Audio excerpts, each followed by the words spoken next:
Olá! Tá começando mais um Futebol Liberta, o esporte que mais amamos, praticado na nossa pátria grande, Latinoamérica. Aqui você já sabe, nós desbravamos os territórios do torneio que mais simboliza o nosso povo, a Taça Libertadores da América. Eu já estou aqui com o meu time, Marcelo Bezerra, Douglas Dias e Deni Rubo falando aí de cada lugar do país, diferentes lugares, uma conexão Piracicaba, São José dos Campos, São Paulo e aonde, Deni? Aonde, Deni?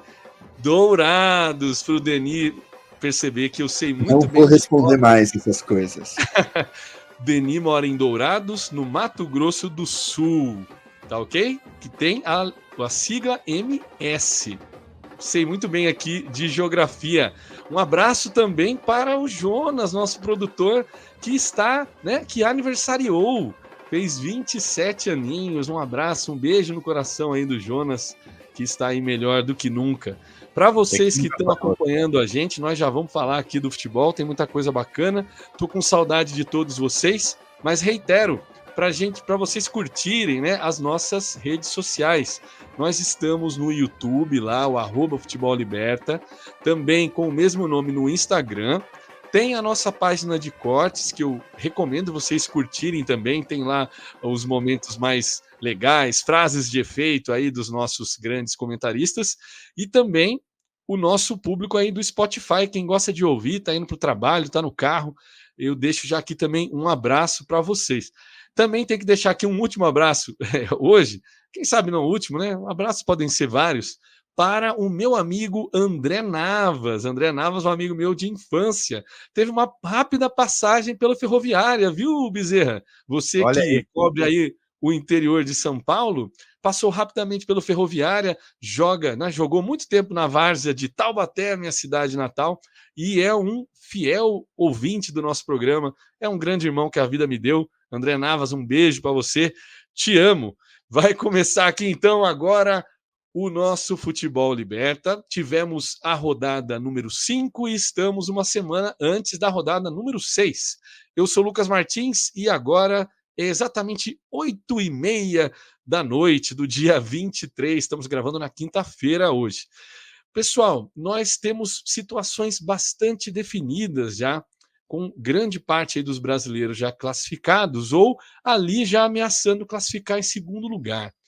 Um deles é o São Paulo Futebol Clube, que conseguiu ali depois da derrota para o Tajeres na primeira rodada, uma reação muito rápida, já se classificando, né, com uma rodada de antecedência. Mas o especialista em São Paulo é aqui o nosso São Paulino Marcelo Bezerra, que também está no canal Tudo sobre Paulistas, né, Bezerra?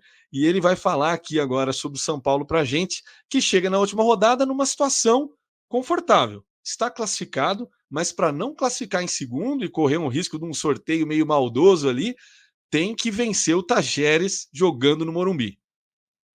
É isso, meu caro Lucas Martins, Douglas Dias, meu caro Deni Rubo, Jonas, o pequeno gafanhoto, a toda a galera que nos acompanha, um grande abraço, prazer imenso estar aqui no Futebol Liberta mais uma vez. Pois é, a gente começou há pouco tempo e já estamos aí fechando a primeira fase da Copa Libertadores da América. E é isso, Casão, o São Paulo, acho que assim como todas as outras equipes, essa primeira fase da Libertadores ela tem doses, né? Tem momentos. E o primeiro objetivo é sempre a classificação, é a tranquilidade que essa classificação traz. E o grupo do São Paulo, que não era assim um grupo tão difícil, muito precocemente já criou-se ali um abismo entre São Paulo, Tajeres e os demais, Cobressal e Barcelona de Guayaquil. Então, a primeira tarefa, o primeiro objetivo foi, acho que, cumprido muito bem pelo São Paulo. Perdeu o jogo da estreia e depois teve bons resultados, ganhou jogos importantes fora de casa, teve um tropeço na última rodada contra o Barcelona jogando no Morumbi, mas esse primeiro objetivo ele foi completado com sucesso.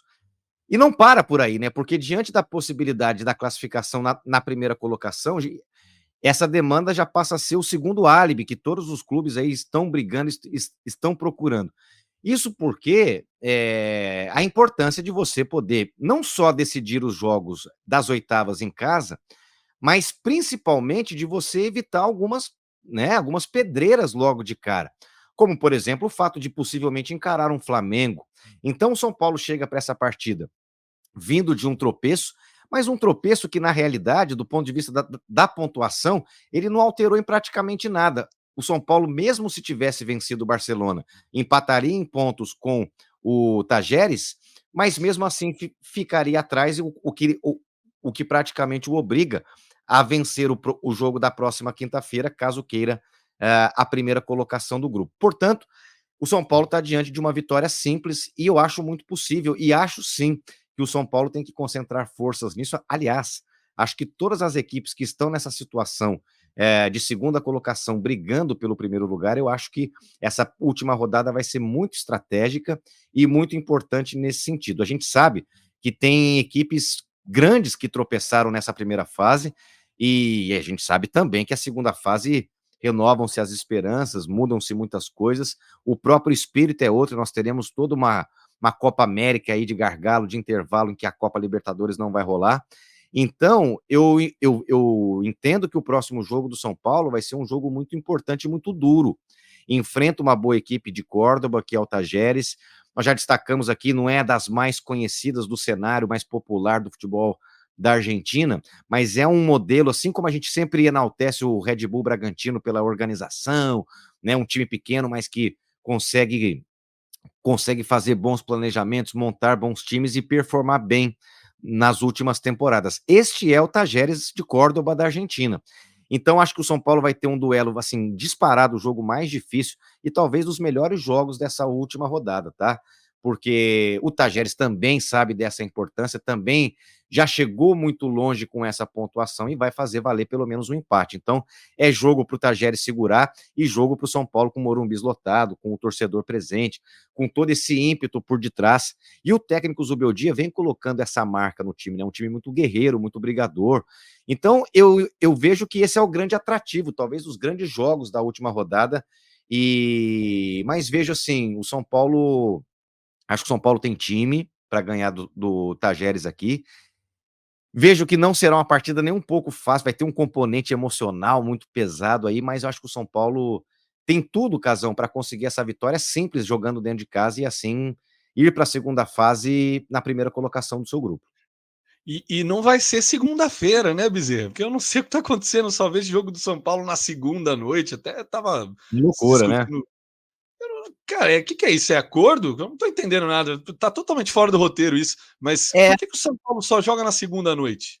a própria diretoria do São Paulo vem contestando isso demais, né? Mas é por conta de um rodízio aí, jogos de televisão. Quem na prática manda nas definições de jogos, horários, dias, datas e etc., é a televisão, né? No caso dos jogos de segunda-feira, são mais condizentes ao Campeonato Brasileiro. E aí você tem a presença da Globo, Premier e coisas do tipo. Mas nessa primeira leva, assim, nesse primeiro bloco desse campeonato, de fato, vem coincidindo aí dos jogos do São Paulo caírem às segundas e a própria diretoria está protestando, não acha É, legal isso. eu vi uma questão nesse sentido, ó, para confirmar então aqui, ó, São Paulo, quarta-feira, dia 29, às 9h30, tá? Vai ser o jogo da TV aberta, né? É Sim. isso aí, né, Bezerra? Podemos aqui falar de um outro time, então, que também está numa situação parecida. Precisa vencer para terminar em primeiro do grupo e também já está classificado. Estou falando do Botafogo, cujo nosso comentarista aqui, o Denis, instituiu, né, aquela questão que o Botafogo estava na terapia. Parece que a terapia vai muito bem. Botafogo, depois da chegada do novo técnico, mudou para um time melhor. Tem muita água para rolar ainda, mas é outro nessa situação. Tem que vencer o Júnior Barranquilla fora de casa para passar em primeiro. Deni, passa em primeiro ou passa em segundo? Lá vem você, âncora, com a futurologia. Eu Bom, quero que ele faça uma previsão para eu depois pegar no pé dele. não, eu vou fazer, eu tô errando todas, né? Buenos dias, buenas tardes, buenas noches para todos. Um beijo grande no coração do nosso aniversariante da semana, nosso pequeno gafanhoto e grande amigo Jonas. Um abraço e um beijo grande. Bom, é muito doido, né? Eu estava pensando aqui na Copa do Mundo, que a Argentina ganhou, e quando a Argentina perde o primeiro jogo, né? A Copa do Mundo ela é pior ainda, né? Porque você não faz o jogo de volta, né? Só tem um jogo de ida, né? No grupo, né? Então, praticamente, você perde um jogo, você já está ali jogando mata-mata, né? Com um jogo de ida e volta na primeira fase da Libertadores, você ainda tem a margem de se recuperar, embora a gente saiba que é muito difícil. E para mim é muito surpreendente assim a recuperação do Botafogo. Se da mesma maneira quando ele perdeu os 2 primeiros jogos era quase improvável que ele pudesse ressurgir, né? Então a gente tem que também elogiar ao contrário, porque ele realmente foi ganhando todas e em jogos difíceis e em jogos também que nem sempre ele jogou bem, né? O Botafogo ele tem um bom time. Eu acho que nesse ano eu senti uma competitividade forte no Campeonato Carioca, o 0-0 contra o Flamengo, né? Eu achei um jogo que assim, o Flamengo, o Botafogo ainda vai ser um time em 2024 competitivo, mas enfim, achei que era muito difícil a recuperação depois que ele perdeu os 2 primeiros jogos, mas o Botafogo está aí. Está disputando a liderança, né? Vai disputar com o Júnior Barranquilla. Eu já não duvido de mais nada, né? Seria incrível, né, que o Botafogo ficasse em primeiro lugar. Caso o Botafogo fique em segundo lugar, vai ser pedreira se algum brasileiro pegar. Aliás, algum brasileiro, qualquer outro time pegar. A gente está falando de times fortes em 2 jogos, né? Então, e claro, como nosso Bezerrinha disse, né?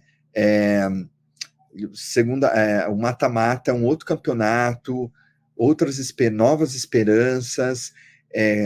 Você tem também essa janela de contratações, de vender jogadores, né? Então os times vão se refazendo, né? E a gente tem que estar muito, muito atento a isso, né? Porque às vezes você tem um time, se a gente tivesse fazendo nosso podcast o ano passado, no final, na quinta, na sexta rodada, a gente não falaria, talvez, com entusiasmo que o Inter começou a despertar a partir das oitavas de finais, fazendo contratações muito pontuais, vencendo o River, né, daquele jeito ali nos pênaltis, e aquilo, só não foi para a final, né, por questões por detalhes mesmo, porque ele fez uma semifinal com o Fluminense jogando melhor os dois jogos, né? Então poderia ter sido facilmente um finalista ou até tricampeão da Libertadores. Então a gente tem que ficar muito atento a essa transição, porque ao mesmo tempo que tem times que se reforçam e que melhoram e que passam a ter um protagonismo no torneio, você tem times também que se desarmam, né? Que se desajustam, né? Que tem uma queda, né? Então a gente tem que ter essa observação que o futebol, ao menos brasileiro, a gente sempre tem análises melhores a curto e médio prazo, né? Porque o futebol vai mudando muito. É uma parada meio perigosa, né, Denis? Todo ano que tem Copa do Mundo ou Copa América me dá umas memórias assim do Palmeiras de parada e voltar e o ano cai tudo por terra, né? Só para a gente, olha que interessante, Denis, parece muito raro, né? A gente ter um time que perde as 2 primeiras e consegue se classificar. Mas buscando aqui, olha só, aconteceu o ano passado com o Atlético Mineiro e em 2022 com o Fortaleza. E esse ano o Botafogo segue a escrita de perder logo de cara. E esse ano ainda tem o Grêmio, né? Não podemos esquecer do Grêmio, daqui a pouco o Douglas vai comentar, que também perdeu os 2 primeiros. 2020 e 2021, não me lembro o ano, mas também aconteceu com o Grêmio. O Grêmio também perdeu as 2 primeiras e depois se recuperou. Então, assim, porque eu acho que também, por que tem isso, né? Porque esses times, eles têm qualidade, assim, né? Numa primeira fase e tal, embora, enfim, é sempre difícil, é sempre muito difícil jogar fora de casa, né? Os times se retraem mais, tendem a se retrair mais, mas são times potentes, né? O Grêmio fez um jogo absolutamente histórico contra Estudiantes. E aí, claro, depois do leite derramar, depois do jogo, aí a gente começa a comentar: ah, mas esses Estudiantes não era a mesma coisa. Ah, mas a mesma coisa do quê? Né? Então, assim, quando a gente vai avaliar, a gente avaliava o Estudiantes como um grande time para se classificar. Por que a gente fala isso? Talvez não porque a gente acompanhe tanto o Estudiantes, embora ele tenha sido campeão agora, mas porque ele tem 4 Libertadores, né? E a gente ainda dialoga com essa tradição, assim, né? Porque sabe que é um time que tem torcida, quer dizer, ele ganhou 4 Libertadores, nenhum brasileiro ainda tem 4 Libertadores. Então, assim, dá uma coisa ali, né? Estudiantes está no meu grupo, opa, e agora? O que eu vou fazer? Então, acho que tem essas questões. Mas no caso do Botafogo, eu acho que está muito bem encaminhado, que o Botafogo. Eu acho que o Botafogo vem fazendo algumas boas partidas, talvez até mais no Brasileiro. Na Libertadores, nos 2 últimos jogos que ele ganhou da LDU e do Universitário, ele foi pragmático, né? Tanto no Rio de Janeiro quanto em Lima. Fez um jogo mais pragmático e passou susto com a LDU, e contra o Universitário ele sofreu poucos sustos, administrou melhor, mas de qualquer maneira o Botafogo está também bastante encaminhado, e como o Bezerra disse, vai ter que também lutar. O Botafogo sabe disso, que vai fazer um jogo para tentar ganhar do Barranquilla e se livrar de ficar em segundo lugar, porque ele sabe que vai pegar um time muito difícil pela frente nas oitavas de finais. Sem dúvida, Deni. A diferença aí no caso do São Paulo e do Botafogo é que se o São Paulo joga no Morumbi, torcida a favor, o jogo do Botafogo é lá no Estádio Metropolitano, em Barranquilla, no dia 28, vai ser na terça-feira, logo às 19 horas. É um dos primeiros jogos aí da semana, a gente já vai saber. Já vamos de novo aqui passar para um carioca, e que também está nessa mesma situação que São Paulo e Botafogo, que é o Flamengo, que a gente não sabe ainda se classifica. Primeiro, assim, o Flamengo ainda não está classificado, vou provocar o Dogão. Primeiro, a gente tem que saber se o Flamengo classifica e se classifica em primeiro ou em segundo. Mas para isso, vai ter que vencer também na última rodada. É isso, Dogão? Chega junto, meu amigo. Em primeiro lugar, um abraço aí a todo mundo que acompanha a gente, aos nossos companheiros aí do programa. Saudade de vocês. Não, é isso. O Flamengo fez a lição de casa, né, na última rodada, ganhou aí do Bolívar com uma vitória. Até então a gente dizia que o Flamengo vencia, mas não convencia. Depois teve a derrota para o Palestino, né, e tudo mais. E aí o Flamengo conseguiu aí na quinta rodada, uma goleada aí contra o Bolívar, 4-0, com o time jogando bem, né, a torcida feliz ali de ver o time jogando. E aí conseguiu se colocar aí numa posição bastante confortável, até, vamos dizer assim, na última rodada agora, né? Aí vem aquela questão que pra gente muitas vezes se fala, que o Flamengo só depende de si. Aí isso pode ser um problema ou pode ser uma tranquilidade, dependendo do... o Flamengo se colocou nessa posição agora, tem que ganhar o último jogo, né, na terça-feira contra o Milionários, no Maracanã. Maracanã, né, Dogão? Então tá mais Nesse, fácil, né? nesse momento a gente se apega nas estatísticas para poder ter mais tranquilidade, mais esperança aí, né? O Flamengo vem de uma sequência de 26 jogos de invencibilidade jogando em casa na Libertadores, sendo que os últimos 15 são vitórias. Então, se o Flamengo perde, fica de fora, seria aí um desastre no nível da eliminação aí para o América, do México, né? Enfim, aqueles tempos tristes que a gente lembra e fica, dá até arrepia aqui, ó. Mas o Douglas, diga. Uma pergunta. Vamos lá. Libertadores com Gabigol ou sem Gabigol? Cara, Ai, antes do pessoal, Douglas responder, eu tava preparando uma frase assim. Se a gente conseguisse terminar de falar do Flamengo sem falar do Gabigol, eu ia soltar um fogo, assim, pá, ei, apareceu uma imagem na tela. Conseguimos, mas, pô, não combinei com o Denis, agora vamos ter que falar do tá homem aí. vendo, cara? É que é isso, o Denis, ele gosta né, dessas provocações. Este é um agente provocador aqui, né, o Denis. Mas, cara, é assim, a gente, né, ia invariavelmente passar por esse assunto em algum momento.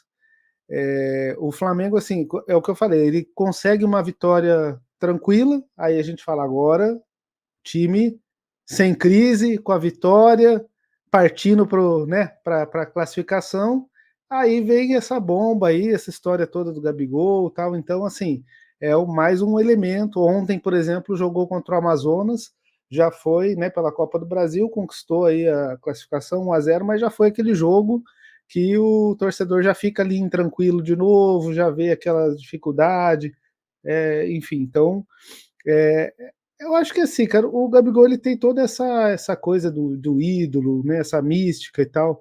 Então, é o cara que, né, foi o principal jogador ali das Libertadores que a gente ganhou, fez o gol também contra o Palmeiras, que infelizmente a gente não levou.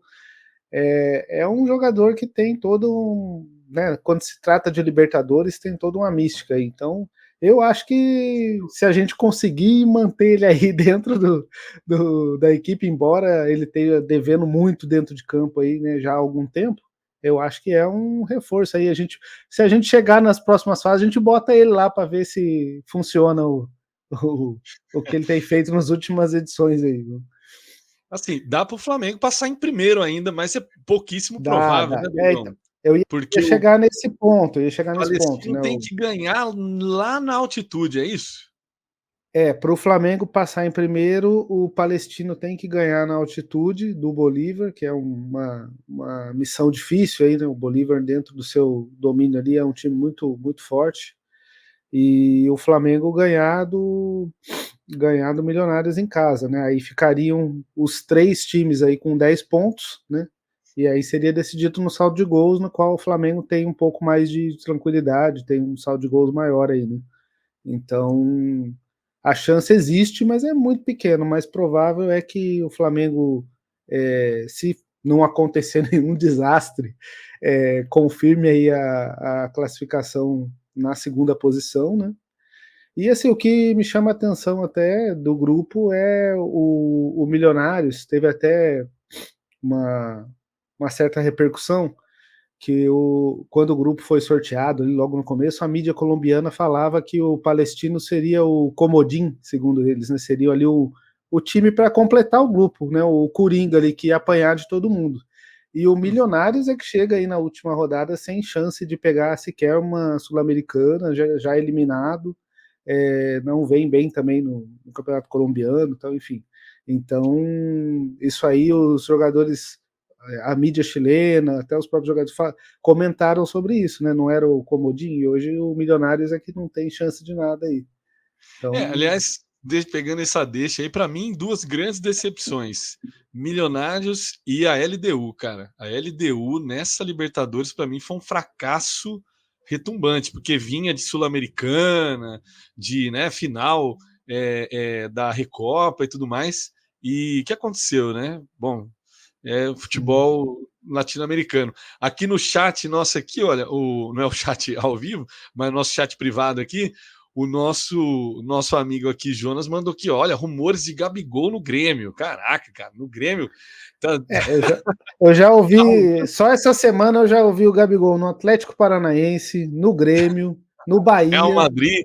Real Madrid tá atrás aí Cruzeiro. também. E já é do Corinthians. E do Corinthians, exatamente.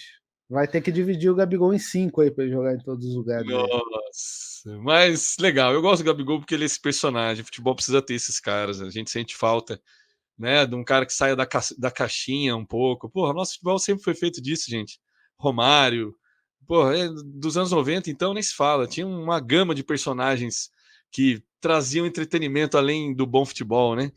Ele saiu tanto da caixinha que vestiu a camisa de time, né? Que Talvez legal, hein? demais. Às vezes sai um pouco demais.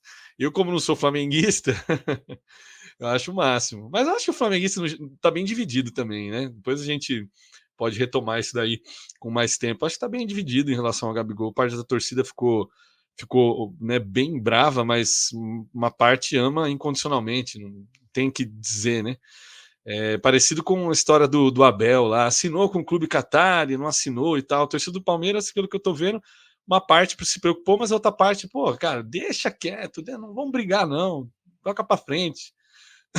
Falando em tocar para frente, eu vou aproveitar a deixa aqui para citar aqui já do meu grupo. Vamos colocar aqui na tela para não me perder, sabe como é, né? Já é quinta-noite, depois de um dia de trabalho pesado. Vamos lá. Falando do grupo G, também trago um jogo que vocês não vão poder perder de assistir, que é o jogo que vai definir o segundo lugar do grupo G. O Atlético Mineiro já está classificado, tem aí 12 pontos, uma das melhores campanhas, mas na última rodada, rodada número 5, perdeu para quem? Perdeu para o Peñarol, do Diego Aguirre, 2-0 para o Peñarol, numa partida que foi curiosa, né? Não sei se vocês viram os gols aqui, já está um pouco no passado, mas 2 gols praticamente idênticos, né? Falta, cobrança, bate na trave, volta para o meio da área, alguém completa para o gol, e o outro gol, falta, o Everson defende, no rebote também empurram para dentro do gol, e o Aguirre fazendo o que sabe de melhor, né? Um sistema defensivo muito bom do Peñarol. Olha só, já tinha aparecido isso lá no jogo do Mineirão, viu, gente? Apesar de ter tomado os 3 gols, a reação do segundo tempo, a gente comentava aqui, terminou o jogo 3-2 e por uma trave não termina em 3-3.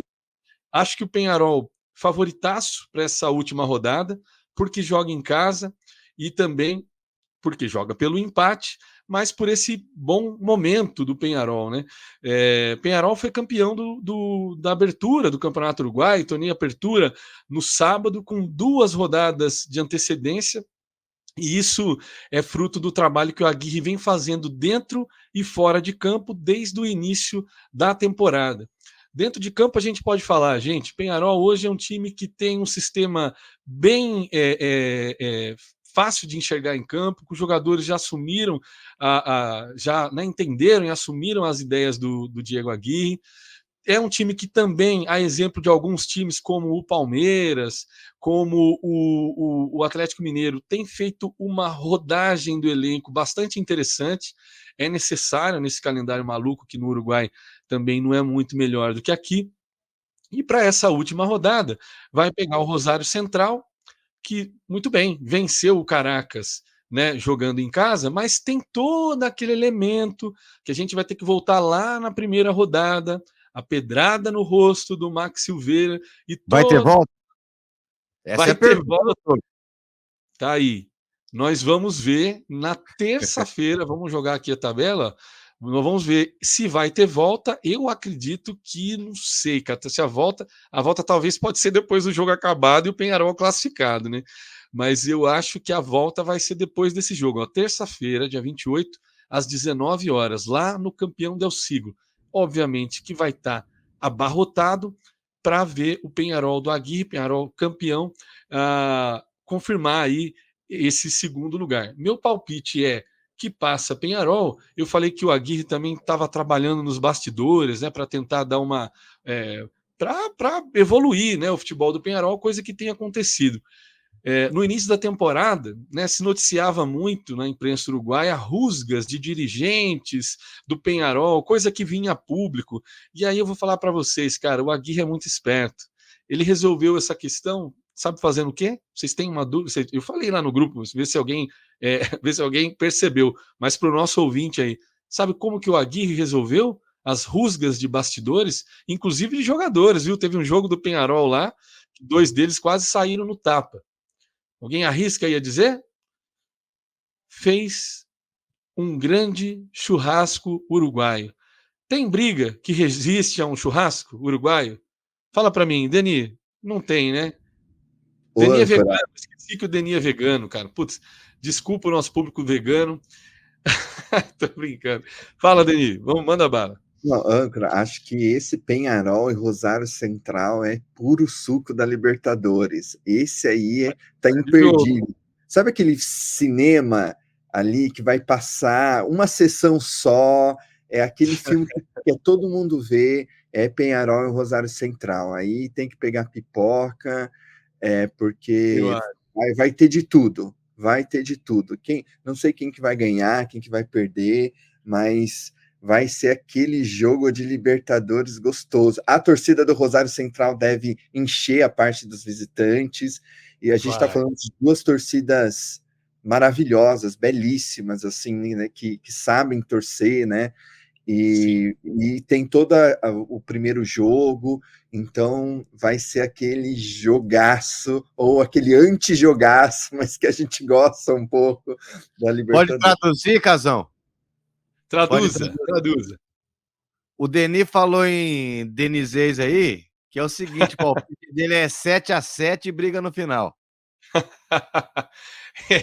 Cara, eu não duvido nada, porque assim, tem o lance do revide, né? Antes de ter a pedrada no Max, teve as pedradas entre torcidas, né? E a briga lá fora também, porque, porra, essa primeira rodada, cara, o Rosário Central jogou fora a Libertadores dele. Tomou punição, jogou contra o Galo, perdeu porque não tinha ninguém no estádio, tomou um vareio de bola do Galo também. Aí jogou contra o Caracas, ok, venceu, mas o setor lá da torcida organizada ainda está interditado, tomou multa e por aí vai. E aí teve aquele jogo, né? Que o Rosário foi até Caracas e empatou lá, né? Pra você ter uma ideia. Aí tá a diferença. Por que a gente chega nessa questão? O Peñarol, jogando em casa, venceu o melhor time da competição até aqui. Venceu o Galo. Num jogo atípico, ok. Mas a Libertadores é feita de jogos atípicos. Se fosse no mata-mata, meu amigo, o Galo ia estar, ó, situação complicadíssima para reverter 2-0 jogando no Mineirão. E o Rosário Central, quando foi à Venezuela, não trouxe 3 pontos. O Peñarol foi lá e bateu o Caracas. Então, nós temos essa situação. Defendo aqui que passe o Peñarol, para que a gente veja mais um pouco aí desse trabalho do Aguirre. O Aguirre que fez o último gol do título do Peñarol lá em 87, o último título da Libertadores conquistado pelo Peñarol, gol de Aguirre no último minuto não, né? Nos acréscimos, né? Na prorrogação já, no terceiro jogo. Naquela época tinha jogo de ida, volta e o desempate. Quem sabe a gente não volta com isso um dia, não é mesmo? É isso aí, minha Pelo gente. amor de Em Deus. relação ao Penharol, o Denis não gosta. Ele quer um jogo só. É um saudosista, é um saudosista. É. Não, você ganha de 5-0 o primeiro jogo, perde de 1-0 o segundo, aí tem o terceiro, cara. Já Sim, pensou? cara, Não dá, Não, não e, dá. e o legal, cara, dessa Libertadores é que os representantes brasileiros em 87 foi São Paulo e Guarani. E não foi o Guarani que ficou em último no grupo, não, viu, Denis? Foi o São Paulo, rapaz. O São Paulo fez 3 pontinhos só, perdeu do Colo-Colo e do Cobreloa, né? E, e também teve uma derrota para o Guarani. O São Paulo de 87, que era o então campeão brasileiro, não é isso, Bezerra? É isso, é isso, é Lá isso. nos longínquos 86, né? Ali eu tinha 1 ano de idade nessa época aí. Eu Vamos também, passar. não, nascido em Fala, 86. Bezerra. Não, eu também estava nascendo, né? Também não. Eu começo a respirar o futebol a partir dos anos 90 ali, mas é isso mesmo que você falou, procede. 87. O Aguirre, outra curiosidade dele é que ele teve uma rapidíssima passagem pela Portuguesa. E por muito pouco ele não jogou com o Denner, né, cara? O Denner estava naquele time da Copinha de 91, que a Portuguesa é campeã da Copinha, obviamente, né? Uh, mas em 91 o Aguirre já estava no time profissional, tinha vindo do São Paulo. Parece que foi o Tele que espirrou com ele para fora do São Paulo. Você sabe alguma coisa disso, Bezerra? Então, assim, tô até vendo aqui, você estava falando, eu estava pesquisando aqui, não entra nesse detalhe, mas é isso, assim, diz que a chegada do Tele Santana foi o que culminou na perda de espaço do Aguirre, mas nada mais. Bom, o Aguirre só dá uma porrada também, né? E o Tele Santana que nem um futebol mais tocado, né? Então, e a mesma coisa, né? O time do Peñarol é a mesma coisa. Qual que é o método Aguirre? É você ficar ali atrás e butinada, né? Butinada. E é isso. E às vezes isso dá para vencer. Muitos times já venceram Libertadores assim, não tenho nada contra, não. Né? Não fala butinada, não fala butinada, é jogo viril, é diferente. Mas intensidade. Intensidade, exatamente. Eu vou aproveitar aqui que a gente está nessa situação aí de falar de jogo bonito, isso e aquilo. Vou mandar aqui para o Bezerra falar um pouco para a gente do Fluminense e do grupo do Fluminense. Vou jogar aqui na tela para a gente ter uma situação muito curiosa aí, né? Vou dar rapidinho o Bezerra para não tomar muito do seu tempo. Fluminense classificadíssimo com o nosso querido rapaz, fugiu o nome agora, o maior técnico do mundo, o técnico do Fluminense. Fernando Diniz. Esqueci o Fernando Diniz. Fernando Diniz, contrato renovado, mas o que é legal desse grupo é que Cerro e Colo-Colo chegam na última rodada empatados em todos os quesitos. Isso aí vai gerar uma situação super complicada. Bezerra, como é que você vê esse grupo aí? Fluminense na tranquilidade, já está ali classificado. E quem é que passa à frente? Dá para dizer? Tem Alianza Lima também na jogada. Tá bem equilibrado isso aí, hein? Tá bem equilibrado. O grupo acabou ficando sem graça também com essa... E olha, eu acompanhei os últimos jogos do Fluminense pela Libertadores. E olha, Casão, o Fluminense fez o famoso dever de casa, assim, né? Ganhou principalmente os jogos em casa, soube sofrer, né? Essa expressão tão... Mas soube jogar os jogos fora, ainda que esteja muito, muito, muito distante daquele Fluminense do ano passado. Algumas questões que com o Diniz pareciam não ter tanto peso, como, por exemplo, a idade dos jogadores, olha, parece que está pesando, sim. O Fluminense claramente está saindo daquela zona de conforto que o sustentou aí esse tempo todo e com título, né? Com o título da Copa Libertadores. Essa semana nós tivemos um protesto significativo, talvez o primeiro grande protesto da torcida do Flu contra o Fernando Diniz, e do tipo assim, para de inventar, Pardal, né? Dessa natureza, assim. Então, há já uma relação de desgaste. Agora, não dá para a gente desprezar, Casão, o fato de que é uma equipe experiente já. É uma equipe, assim, não só experiente porque tem jogadores mais velhos ou algo assim, mas é uma equipe que já tem uma rodagem junta muito interessante. É um time que se conhece. Então eu vejo que a certa altura dessa Libertadores o Fluminense jogou para garantir a sua primeira colocação, e essas outras equipes, curiosamente, elas ficaram na capacetada entre elas ali, né? E essa situação que você descreveu sobre Colo-Colo e Cerro Porteño é de fato muito interessante. Tanto é que na última rodada nós teremos o jogo entre Fluminense e Alianza Lima às 21h30 no Maracanã na quarta-feira, e no mesmo horário, mesmo dia, Cerro Porteño enfrenta o Colo-Colo no estádio General Pablo Rojas. Enfim, eu acho que está tudo em aberto. Eu acho que o Fluminense deve passar fácil pelo Alianza Lima, e o destaque vai realmente para essa partida. Os dois times empatados em tudo, em absolutamente tudo. E, cara, não é querer ser o agente do caos, mas quando eu olho para esse jogo, eu vejo uma cara de empate. Mas uma cara de empate. E aí, com gols ou sem gols? Com gols. Então passa o Colo-Colo. Poucos gols. Para mim é jogo para 1-1. 0-0, 1-1. Mas acho que mais para 1-1. Mas é de fato.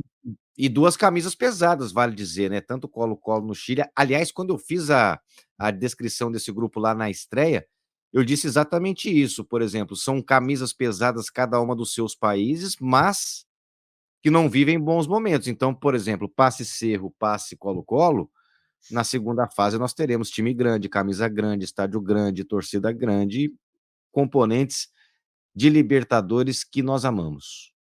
O que é muito interessante aí, vamos dizer, que você falou, né? Vai ser 1-1. Só para explicar para o pessoal, assim, como o Cerro e Colo-Colo chegam nessa última rodada empatados em todos os quesitos, a gente tem os critérios aí da Conmebol e tal. Concordemos ou não, temos a Conmebol tem as regras. Empate em 0-0 passa o Cerro, pelo ranking da Conmebol. Empate com gols passa Colo-Colo por gols marcados fora de casa. Então, assim, é muito louco, né? E o ranking da Conmebol também, aí a gente pode fazer um programa só sobre o ranking, né? Porque tem a campanha, pesa, né? A campanha nos últimos 10 anos, as campanhas históricas, por exemplo, foi campeão já lá nos anos 60, tem uma porção de variáveis aí. Hoje, os 4 primeiros times do ranking da Conmebol, por exemplo, é Palmeiras, River, Boca Juniors e Flamengo, né? Mas poderia ser o São Paulo se os critérios fossem outros, né? O São Paulo ficou um tempinho aí meio não tendo tão resultados, chegando longe na Libertadores, mas tem 3 títulos, então a Conmebol que se vire com isso aí depois.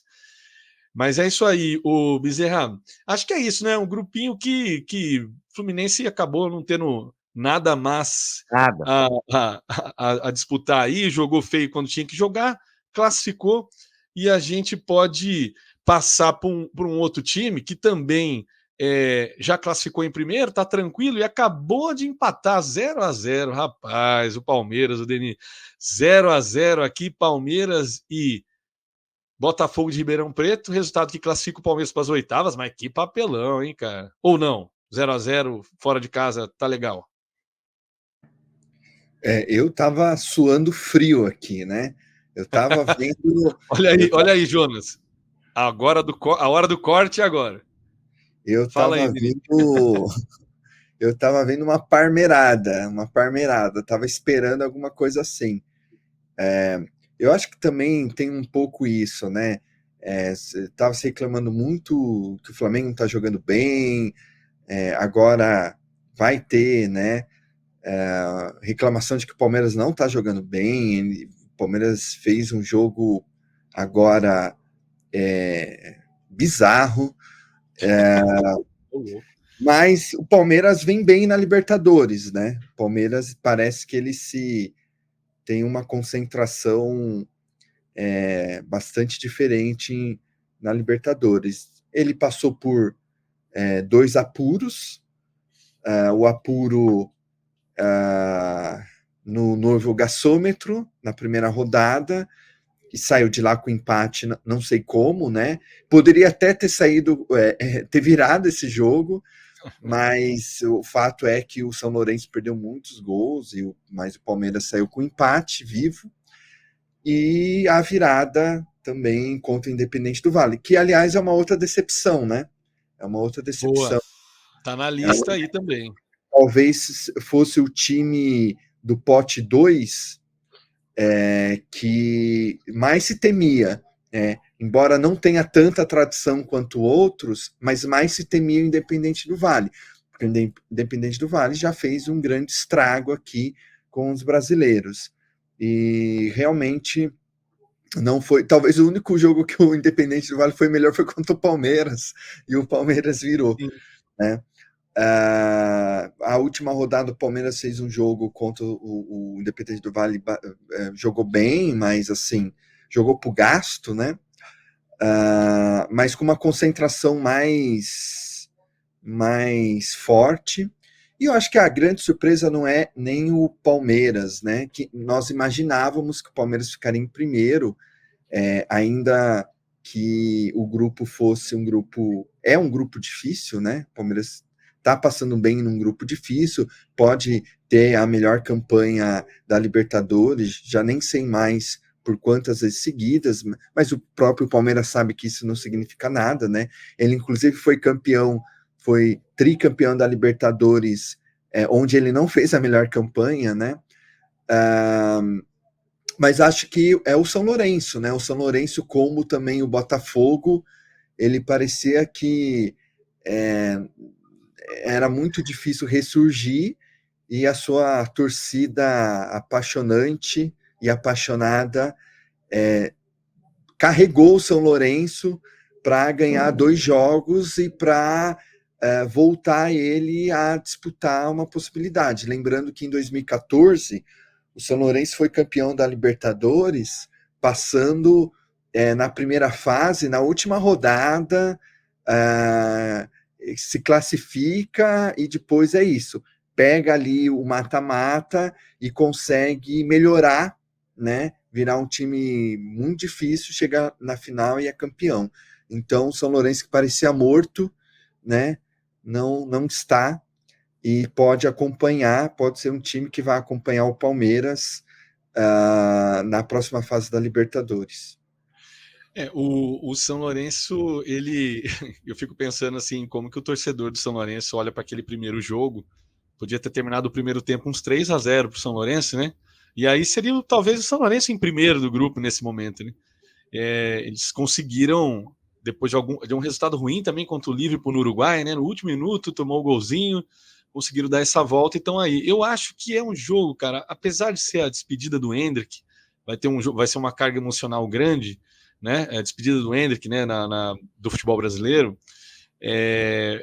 Eu acho que é um jogo que o São Lourenço pode levar para um empate esse jogo aí, para não ter nenhum risco de, por saldo de gols, ficar fora, né? Porque no outro lado, Del Valle e Liverpool vão se enfrentar para quem é que fica com a Sul-Americana, né? E aí também é um jogo difícil para os dois.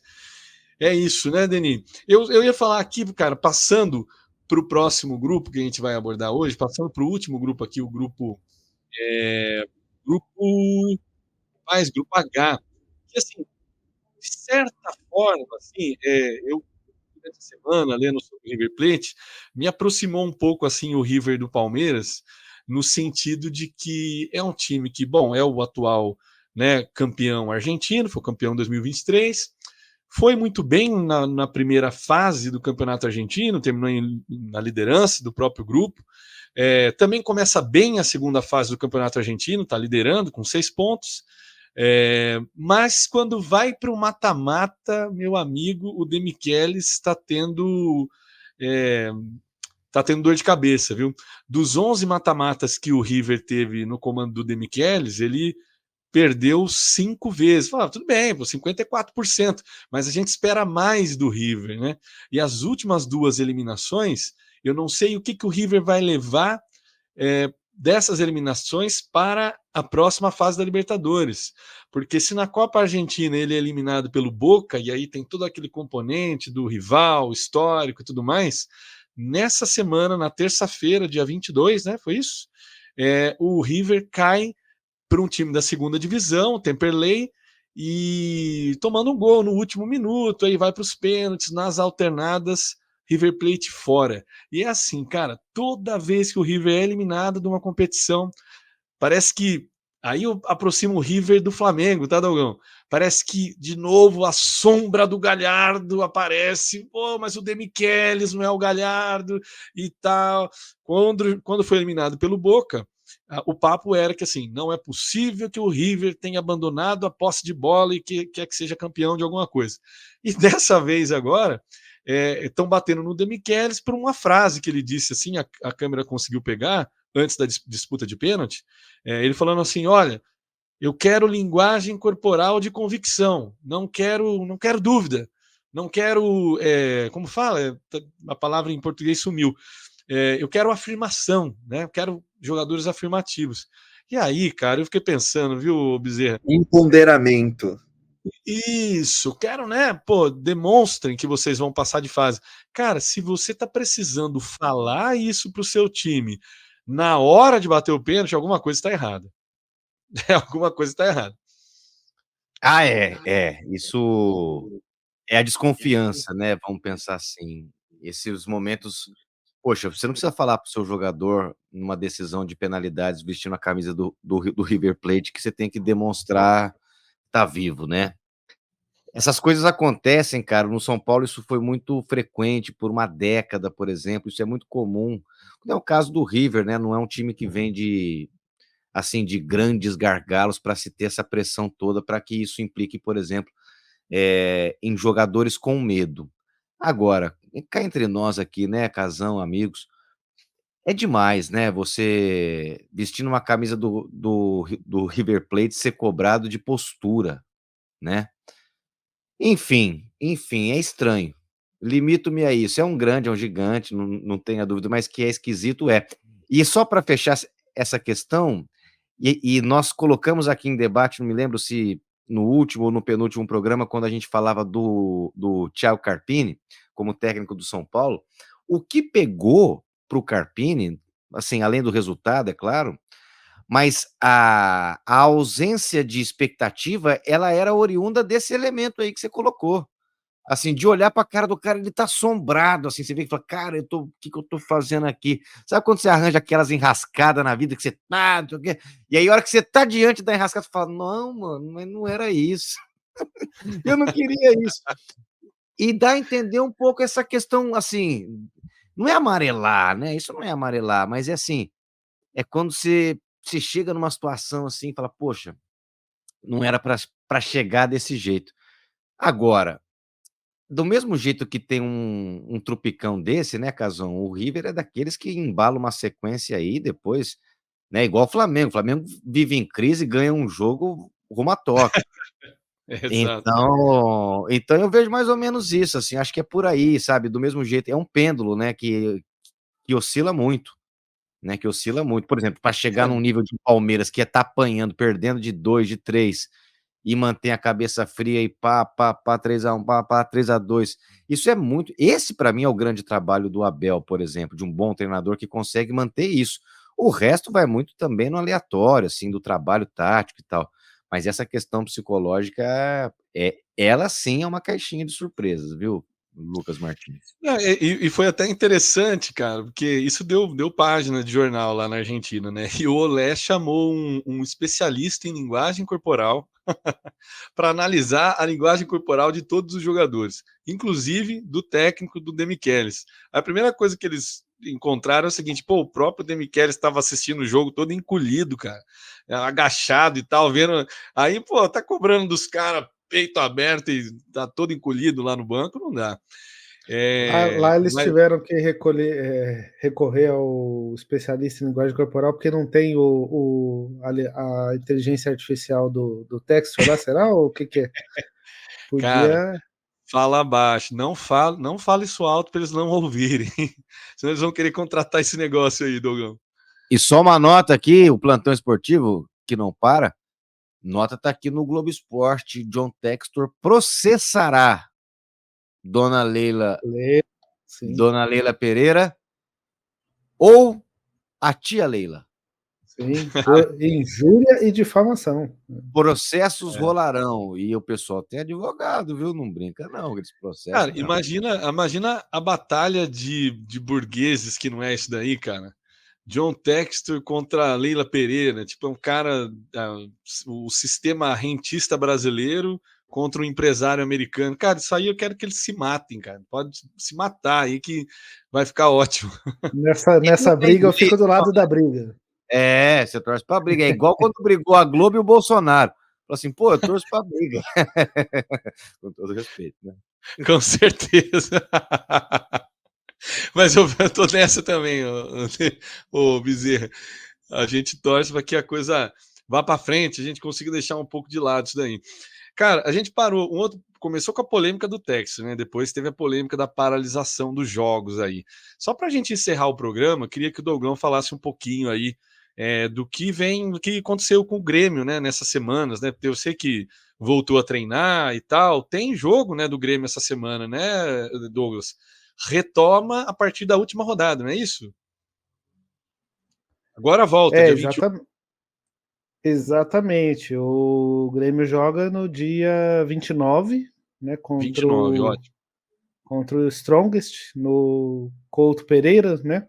Vai começar a mandar os jogos lá no estádio Couto Pereira. Aí, em sequência, joga contra o Huachipato no dia 4, lá no Chile. E aí fecha, né, a participação com outro jogo no dia 8, contra o Estudiantes, né? Também no Couto Pereira, que foi o jogo adiado aí. Esse grupo é uma incógnita, não está aparecendo aí embaixo Vou botar agora, pera aí. Eu Mas, tô te derrubando, né, Douglas? Eu tava eu lendo ia outra dizer, porque mensagem. tá aqui, né? Eita, não é esse. Cadê? Não é esse. E eu sumiu aqui, peraí. Achei. Mas exatamente, Pronto. exatamente. Esse grupo quer dizer, é uma incógnita, porque aí a gente tem aí o Strongest com 10 pontos, mas é o único time que fez 5 jogos. Só tem mais um jogo contra o Grêmio, né, no dia 8. E aí o Achipato e Estudiantes tem 4 jogos e o Grêmio só 3. Então, assim, tudo pode mudar aí, né? Eu acho que o que muda um pouco aí a história do grupo aí é o jogo da última semana, né? Que foi Strongest jogando lá na altitude contra o Ashpato, meteu 4-0, chegou aos 10 pontos. Se fosse o contrário, o Ashpato chegaria aos 8 e o Strongest teria 7. Então, isso aí é o que podia ter mudado aí um pouco a questão do grupo. Mas qualquer coisa que a gente dizer aqui agora vai cair aí na futurologia aí que o Denis adora, porque é difícil a gente prever aí. É um grupo que desde o começo eu falava a gente falou aí que era um dos grupos mais complicados e tal, inclusive o Ashpato surpreendeu aí, eu não achava que fosse, achava que fosse a quarta força aí, se mostrou até surpreendente aí, né? Mas é isso, agora fica difícil a gente saber depois de É, toda essa essa situação aí, né? parada, cara, eu acho assim, o Douglas, desculpa te interromper, mas acho que é Não, é isso muito mesmo. difícil saber, cara, como que volta o Grêmio, né, cara? Porque não foi Exatamente. pouca coisa, foi a maior tragédia da história brasileira, a maior tragédia climática, né? Já estamos falando nisso, né? Maior que o furacão Katrina, por exemplo, e tudo bem, os caras estão lá, ninguém, né? Eles têm a sorte de serem jogadores de futebol e tal, não, tem um dinheiro para qualquer compensação, alguma coisa, mas e a cabeça, né? E tá onde, né? Tá no jogo, Tem difícil. essa questão extra-campo, e mesmo dentro das questões ali das quatro linhas, né, cara, já se fala, por exemplo, não é pouca coisa o que aconteceu, né? Então já se fala, por exemplo, que o Grêmio não vai conseguir mandar jogos na Arena esse ano. E nós estamos em maio, né, chegando em junho. Então, ou seja, 6 meses para frente, não há previsão de que volte a jogar na Arena. Então, é uma situação bastante complicada. É difícil você prever como que o time vai voltar, né, depois disso tudo, diante dessa situação. Né? Não, sem dúvida. Putz, aí eu não sei, aí, cara, ainda continua um terreno É bem curioso, complicado. né, Casão? Assim, tem um ponto que eu acho interessante, que assim, tudo isso que vocês colocaram, isso é objetivamente concreto, né? Assim, ter que jogar em outra cidade, ter que treinar, desculpa, em outra cidade, ter que, por exemplo, aderir a uma rotina de treinamento completamente adversa, né? Isso tudo é muito difícil. Agora, tem também um outro lado, cara, que assim, até na época da pandemia, quando estava aquela coisa de começarem a voltar às aulas e tal, eu me lembro, em certo momento bate também até sobretudo por serem categorias, né? Um jogador de futebol está muito distante de qualquer outro trabalhador, né?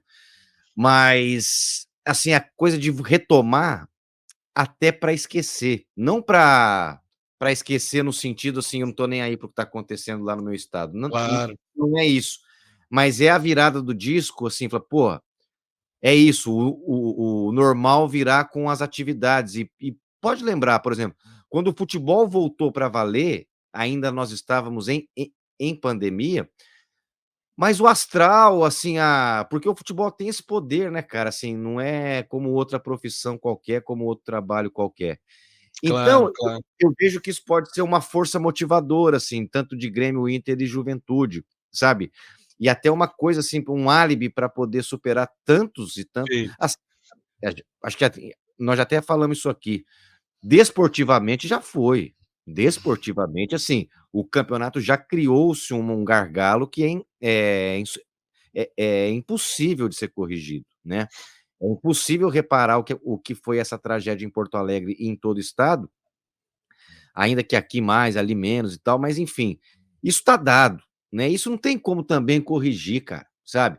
E esse vai ser um saldo que, assim, a gente vai ver como é que, com o tempo você vê, por exemplo, o Beira-Rio, tá condenado. Um dos principais estádios do Brasil, dos melhores gramados, Morumbis, Neoquímica Arena e Beira-Rio. E o Beira-Rio. Então, por exemplo, perdeu o gramado. Esse gramado da Arena do Grêmio e do Beira-Rio já foi, já era. Agora, é a vida e vai ter que seguir, o esporte vai ter que seguir, desportivamente é isso que eu penso. Já criou-se uma disparidade, já criou-se uma desigualdade que, assim, deve ter uma comissão de ética lá na CBF, ética desportiva, alguma coisa para poder julgar esse mérito. Agora, do ponto de vista mais humano, do povo gaúcho, do gremista, do torcedor colorado, do Juventude, cara, isso vai ser um empurrão e tanto, assim, uma força até para esses jogadores retribuírem ou pelo menos, sabe, fazerem o possível aí para que o futebol, que não deve ser, mas muitas vezes é a alegria do povo, né, cara? Então, e sou simpático nesse momento aos clubes gaúchos, muito em função disso também, do seu povo, né, da sua gente, Vai. que vai ter no futebol, assim, uma coisa para ver na televisão, para fazer, para acompanhar, enfim. Para além da tragédia, lógico, né? É, no final das contas, eu torço para que seja. Gente, estou falando aqui só a questão do esporte, tá? Infelizmente, temos que separar isso daí. Nada vai trazer de volta à vida quem perdeu a vida, nada vai mudar o que aconteceu, a tragédia absurda. Mas eu torço para que seja, por exemplo, que venha uma classificação do Grêmio e que ele tire essa força a mais, né? Sim. Porque os gremistas que ficaram, os que estão lá, né, limpando a própria casa sem ter água, né? Eu vi as pessoas limpando a casa sem água, porque não tem água potável, não tem água, no serviço de água ainda, nem energia elétrica, e o povo tá lá limpando a casa. Cara, você vai entrar em campo com isso na cabeça, meu amigo. Você vai entrar em campo com isso na cabeça. Você vai jogar pelos caras que estão lá. E aí tem que ser a motivação. Sim. Infelizmente, é isso. O Edenilson, por exemplo, do Grêmio, tá brigando 42 pessoas na sua casa. Pois é, eu acho que isso vai ter que ser aquele gás a mais, né? Que Grêmio e Inter vão mostrar. Agora, esportivamente, se quiser discutir, tem um monte de coisa que dá para fazer. O próprio Renato falou aí, porra, vamos não rebaixar ninguém esse ano, faz um campeonato maior o ano que vem. Bom, não sei. Polêmico. Mas polêmico. Eu queria passar aqui para o Aí Denis. só uma última coisinha que eu pra- esqueci de falar desse grupo, que Isso. toda essa situação vai gerar uma coisa curiosa, que é o sorteio das oitavas está marcado aí para acontecer no dia 3 de junho, e os jogos do Grêmio todos vão ser depois, então a gente vai ter o sorteio das oitavas sem saber ainda quem vão ser quem vai ser o segundo colocado ou o primeiro, aí, Sim, dependendo né, dos jogos do grupo do Grêmio. Só bem uma lembrado. curiosidade aí. Meu Deus, parem as máquinas! Exclamação, diria Roberto Avalone. Que confusão. Bem lembrado, Douglas. Imagina se saiu lá, bolinha, segundo lugar do grupo. Saber quem é. Não sei se vai ser um Palmeiras e Grêmio, um Palmeiras e Rocha e Pato. Deni, algumas últimas palavras aí para a gente fechar esse programa? Denis hoje está sem últimas palavras. Dá um tchau então para a Nenhuma. galera. Pô. Tchau, até daqui 15 dias com a primeira fase resolvida, para a gente especular bastante as oitavas. E é isso aí, gente. Libertadores vai começar de verdade a partir das oitavas de final. Aí separamos, né? Aí vai um pessoalzinho vai lá para a Sul-Americana, outro pessoal fica ali chupando picolé, e aí os 16 grandes times vão para o seu enfrentamento mata-mata, e aí a gente entra numa outra rotação, né, de Libertadores, ela se potencializa ali ao máximo para ver quem que leva esse troféu tão desejado. Eu vou aproveitar aqui para reforçar para os nossos ouvintes, então. Primeiro, deixar um abraço, obrigado para quem está assistindo a gente. Reforçar também que é muito importante que você compartilhe, que você converse com alguém ali no trabalho, entre os amigos, tá? Eu sei que você pode conseguir mais um ouvinte, pelo menos, para a gente aqui, para a gente fazer. Leve a palavra, né, Casão? Exatamente. Vamos espalhar a palavra para que a gente possa melhorar e também continuar com o projeto para mais e mais anos, né? E também com outras iniciativas, né? Mas deixar aqui só uma questão já me adiantando, é que a Libertadores vai entrar nesse vácuo de jogos aí, vai parar agora na próxima semana, depois da sexta rodada de grupos, e volta em agosto, né? Volta dia 14 de agosto, porque a gente tem a Copa América aí no meio do caminho. O Futebol Liberta vai parar? Não, o Futebol Liberta continua. Vamos comentar também um pouco da Copa América. Estamos ensaiando aí para ver se a gente consegue fazer alguma transmissão do jogo do Brasa, que o Brasa vai vir com tudo esse ano na Copa América. E nós vamos continuar com o programa sempre aqui gravado de 15 em 15 dias, trazendo os campeões históricos. Vamos começar com São Lourenço, campeão em 2014. Depois vem 2004, Once Caldas, né, Denise? Se eu errar, você me corrige. Em 94, para a tristeza do Bezerra, não foi o São Paulo, foi o Vélez, né? Foi quase. Aquele jogo roubado. E em 84, quem que foi, Denis? 84, 74 e 64 foi o mesmo time. Da cor da camisa que o Denis está vestindo. Independente. Rojo. Muito bem. Então a gente vai ficando por aqui. Eu deixo aqui o meu abraço para todo mundo. Hoje, ó, só dar um último recadinho. Vestindo a camiseta aqui, ó, a minha camisa da Palmeiras Antifascista. Um beijo pro pessoal da Palmeiras Antifascista, que fez 10 anos agora, ó, no final de semana. Um abraço para todo mundo. 10 anos de coletivo palmeirense e antifascista. Um abraço para todo mundo. Se a pátria é livre, é porque o futebol liberta. E até o nosso próximo programa. Valeu! Está la vista, baby.